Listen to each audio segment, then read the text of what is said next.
Oi, turma, tudo bem? Na aula de hoje teremos como componente curricular História. Nós iremos estudar o surgimento das cidades. Então, as cidades elas surgiram como centros de civilizações e acompanharam a história humana desde a antiguidade até os dias atuais.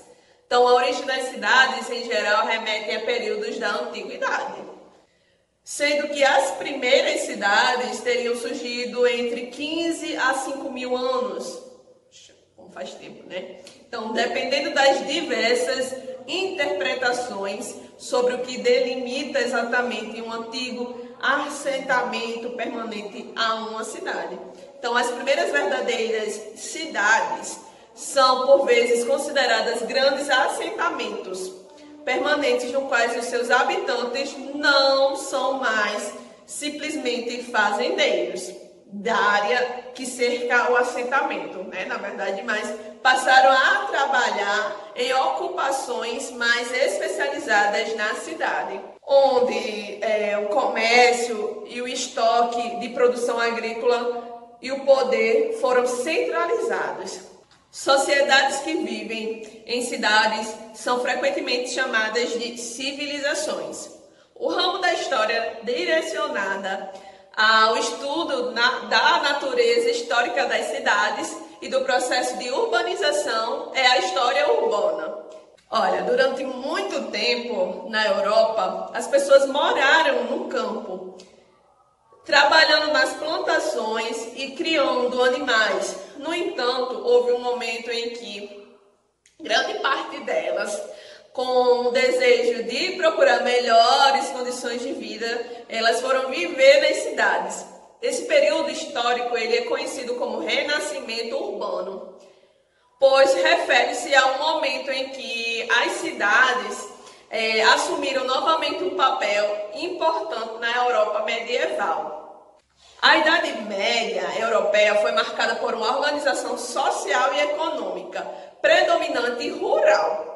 As invasões bárbaras do século V, esses movimentos levaram ao declínio dessas cidades e do Império Romano, aumentando a importância dos campos para a habitação e a produção econômica. Essa situação iria mudar a partir do século XI, quando teve início o chamado Renascimento Urbano. A ruralização da sociedade medieval não significou a extinção das cidades, apenas resultou na diminuição de sua importância no conjunto da sociedade, mudando ainda seu caráter, se comparadas às funções desempenhadas pela cidade durante a Antiguidade Romana. A cidade medieval, também conhecida como burgo, então quando você vê esse termo burgo, pode retratar a cidade medieval.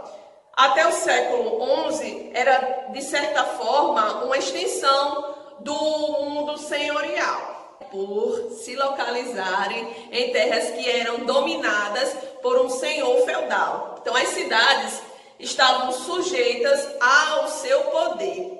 Além disso, habitavam as cidades principalmente os nobres reis, bispos e comerciantes, mostrando que era também espaço de concentração de poder político e religioso, no caso. Geralmente, ao centro das cidades encontravam-se os mercados, né, e as igrejas. Geralmente, assim, no centro sempre está localizado, né, os mercados, os principais mercados e as igrejas. Até os dias atuais, em algumas cidades ainda é assim. Então, os senhores conseguiam exercer influências sobre as cidades ao enviar os excedentes de produção agrícola das terras sob seu domínio e comercializá-los. Nesse espaço urbano, estabeleciam ainda relações de dependências entre si e o conjunto dos moradores das cidades, principalmente através da cobrança de tributos. Então, o Renascimento Urbano, ele foi um período em que as cidades assumiram novamente uma importância maior em razão do ressurgimento do comércio, que atraiu grandes números de pessoas do campo para as áreas urbanas. Então, com base nessas informações, realizem a atividade proposta do livro de vocês. E na próxima aula de história veremos como era a vida das cidades. Beijos e até a próxima!